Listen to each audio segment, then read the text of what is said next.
Hey everybody, how are you doing? I still hope you're doing extremely well, although I know that it's tough right now, tough for a lot of you. It was tough for me starting out in career, and look, the why do I do this? I do this because I want to try to help people out by sharing what I found that worked for me. I had to learn a lot of things myself. A very dysfunctional family growing up, very dysfunctional father, mother, and all that. So the value of these things is very important to me, especially moving out on your own. And that's unlike what they say, college education is intangible. No, that should be a tangible value, but moving out on your own and establishing yourself as an adult, a functioning, independent adult, it is an intangible value. But it would be very foolish to just say go do that when you live in an economy that is faltering, when I think sadly the standard of living in the United States is on the decline. There are a lot of factors to that we don't need to get into right now.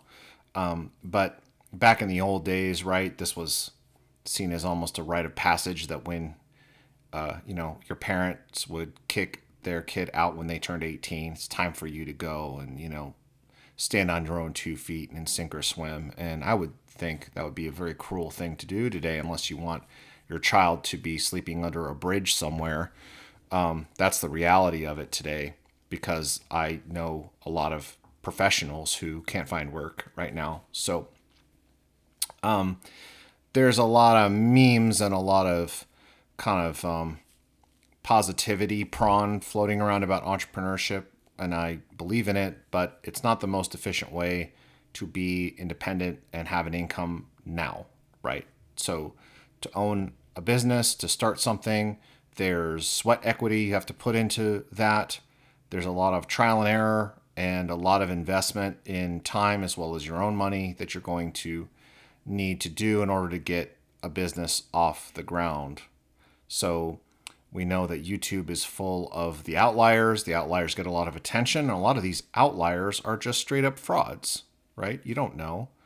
The more someone is waving dollar bills around on YouTube and Instagram, the more that just screams fraud to me. Like, you see who's that guy? The Mamba FX, the guy who's telling people to do day trading, forex trading. Well, he admitted on his channel that he makes more money from YouTube than he does from trading. So there are people out there doing it like they're gonna be like him, and that's not even how he's sustaining that lifestyle. It's the promise of money. And look at me, I'm worth $10+ million, and watch me light cigars with $100 bills. Like, it's just silly, man. The stuff is just clickbait. So now what? What do you do? Well, I had a comment on my last video, this is really a follow up to my I was wrong about the tech job market industry video, which I'll include a link to in this one if you want some background to it. But someone said in a comment that they were following my past advice on self-study and getting into the tech industry. And I got into this because of you, Devin, because I was doing, I was doing what you told me to do. It's like, well, that's what I was doing. It worked for me. And I don't believe I was wrong then, because tech was very strong for a long time. Even Web 1.0 bubble burst, still, if you still had the skills and you were adaptable, because the roles in tech changed quite a bit during that time. We're talking about 30 years roughly. Technology was on this skyrocket path to the moon, and our whole culture was really captivated with technology. There was a lot of capital flying around, and you could always get a job.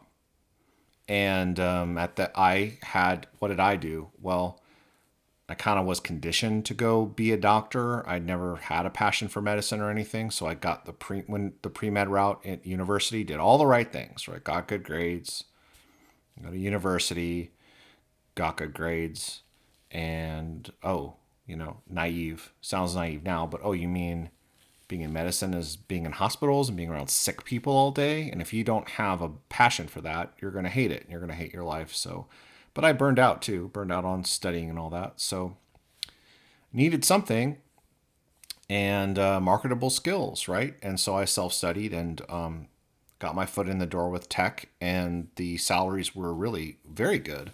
Went from zero to about 65K within my first year. Fast forward about a couple years after that, I was in six-figure clubs. So within the 4-year mark, I was in the low six figures, and it was very volatile. There was a lot of ups and downs, but I could still find something. And the longest I went without being employed, and that's really, really like pushing during a rotten economy, like a really bad down cycle, like the Obamacare thing, that really disrupted hiring because basically there are still some facets of what we call Obamacare or the Affordable Care Act around that had forced companies to buy insurance for employees. And so companies went toward contracts. And that was all the rage. So the longest I went was 4 months. So if you had savings, if you were doing the Dave Ramsey thing and you had enough savings to get you through 4 months, or you could beg, borrow, I got through a couple of periods like that. And toward the end of my career, because I do consider it to be over, it's kind of a mutual thing. I could say I'm done with it, but it's very hard to get work. Tech, I was close to around 190 a year. So I think it was around 184K in salary plus bonuses. Most years they did pay bonuses, which would get me between 190 and 200. So I think that's a very respectable salary, right? It's very good, and I'm grateful for it. And it hurts, right, when that dries up. So I think it was good advice then. I did not preach anything that I myself did not do. And it worked well for me to get on my own feet and become independent and live in 3 different states during that time. And now I just have to be honest. I don't think tech is a hot career anymore. And it was really great for young adults because they couldn't get enough people to help. So you could get an internship that could translate or convert into a paid career. And I knew many young adults before they even graduated college. They were already being given job offers from their internships, that they were like converting a unpaid internship and school projects and things and that real work experience into paid job offers, either with the company I worked for, or they would go get an offer somewhere else. So my advice, I think I would not be honest if I didn't change my advice with what I'm seeing, right? That'd be very arrogant of me. Just say, do what I did. I have so many colleagues that are in the same position. And for those of you that are new, that did the learn to code, learn to design, whatever route, now you don't have experience and you can't get it. So what do you do now? So where I'm at now, I'm in a semi-retirement right now. I'm figuring that out just like you. Okay, so I believe, learning from past mistakes of mine, that you really have to know yourself and the kind of person that you are first. Because if you pick the wrong thing, even the wrong kind of genre of things, then not only are you going to be unhappy doing what you do, but you're probably not going to be any good at it. So I really I can't stand this career advice where they just tell people like, go into the trades. So you are going to learn to code and you should go be a plumber instead. Well, I really doubt that's the same personality type. I really doubt it. So you're telling someone who is more of a heady person, kind of more of a mathematically inclined or creative person, that they should go wrench on pipes, or do construction or weld. Those are physical things. Those are skills you learn by using your body. And I do really believe in that. There's that theory, the 7 intelligences theory, because people who are good with machines and their hands, of course, your brain is the thing making that happen. It's not the skill isn't in your body per se. So there's a thought process, like my brother-in-law, like he's a mechanic by trade and he looks at machines and things and it just makes sense to him. He's more of a blue collar guy, but there's definitely intelligence. Is it? He's not like a coder type of geek out type of intelligence. Is it? You could say almost like a kinesthetic intelligence. The using his body to do work makes sense to him. So I really resent this one size fits all advice. So I would say, what advice can I give you? Well, I would say start at the basics. Know what kind of person you are. Are you a creative person? Creative visual, in the visual kind of sense? Are you mathematical? You can program code, or are you, does the idea of doing work with your body, does that match your personality type? If it does, then bypass traditional university, save your money, don't go into debt, or if you're going to borrow money, go to a trade school, get credentialed. There's lineman college, electrician. I've seen some of you have said, yeah, well, those jobs will get flooded too. That's going to take a while, and if you're worried about that, increase your skill sets. It's flooded. Markets are always flooded at the entry levels. There's always more people at the entry levels of a career than there are people who persist. There's more entry level mechanic technicians than there are master mechanics. Right? So there's that. And what do you do now? If you are more of a white collar type person, then what do you do? Hold on a minute. The university system does some good if you're following one of these tracks they're actually regulated industries, like, for example, medicine, doctor or lawyer. So then you have to go through the university route because there's a credentialing process that is strictly controlled. So like doctor, lawyer, therapist.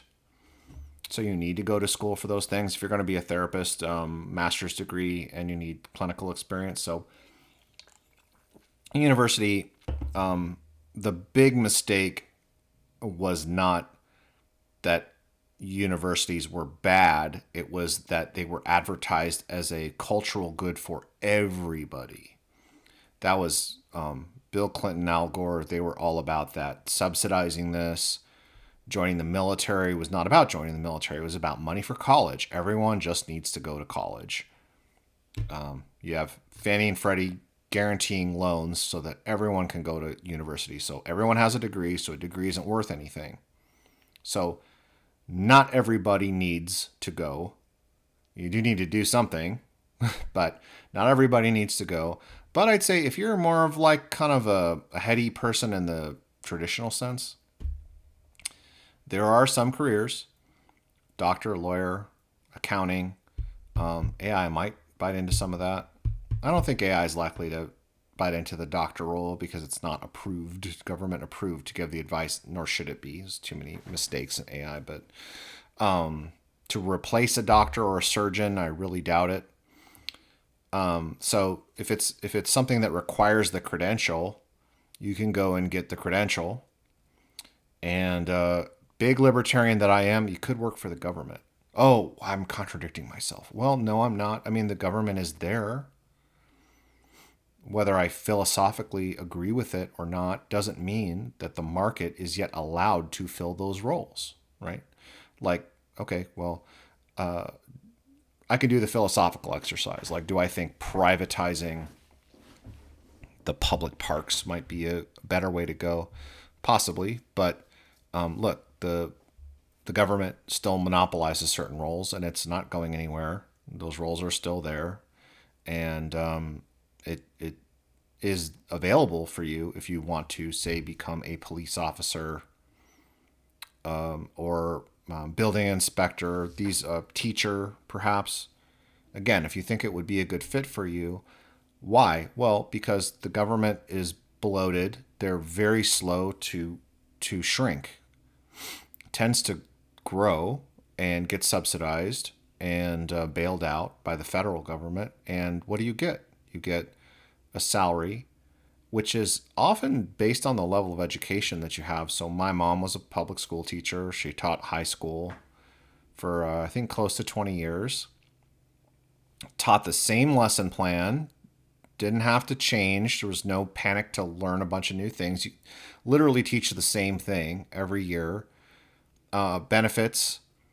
What I believe at that time, with a bachelor's degree, she made about 60K, and with a master's degree when she got it, she made closer to 75 to 80K. So decent, not six figures typically, but you know, sustainable, if you're, especially if you are partnered with someone who makes something similar. Is another benefit to being married in a way. If you're careful about who you choose, then your combined income can easily be six figures. I know there are risks and hazards to doing that, but that was the intended benefit. Okay, so do what you will with that. But look, she didn't have to learn new things all the time, and she got a salary, a pension, which is kind of only a government thing now, and a 401k, and when she was ready, Social Security. So those were her income sources: pension, 401k, Social Security, retire. Way too many people doing that, I know, but the path is there. Is there something in the government for you? Don't go and be a cop if you can't stand the role. Being a police officer is like, yeah, it's tough, but why do people call the police? Not to shoot the breeze. You deal with a lot of the worst that humanity has to offer. A lot of drug addicts and a lot of domestic abuse and a lot of nasty stuff. Military, okay? So again, if the idea of boot camp really upsets you, then don't do it. I'm not going to be a boomer. Go rah, rah, rah, join the military. I didn't. Okay, contrary to my tactical attire, no, I did not serve in the military, but it's a good way to go. If you're not sure what to do, there's career assistance and education. For example, if you want to be a doctor, they'll pay for your medical school. Hopefully now all the forced vaccination COVID stuff is over, so they're not going to use you like a guinea pig. I think there's some shame in what they forced on people, so maybe you don't have to worry about that so much for a while, but it gets you that life experience, and you get a salary, and you get on-the-job training and education in what you may want to do, and you are not having to pay for it. So I always believe there's a way forward, but you have to be willing to adapt to the environment around you. So the tech industry is drying up. The market is flooded, yes, but there's also just a lot of disruption going on with the AI thing, and there's a panic. There's a kind of a FOMO panic among the business leadership to try to implement something that it can't do. 95% of companies that have implemented or attempted to implement AI have stated that it's a loss. They've not been able to. What's the other 5%? They can't substantiate that it's a win or a loss. It's not, if they, let's say, if a company implemented AI in a customer service chatbot, they haven't really been able to substantiate that it is affecting their bottom line in a positive or negative way. But 95% have said guaranteed it's a loss. So there's going to be a correction to this AI stuff. I don't know how soon it's going to turn around. There's a lot of sunk cost fallacy going on. So when you say you lost your job to AI, that's partially responsible for mine, but does that mean that AI automated my job in this clear-cut way?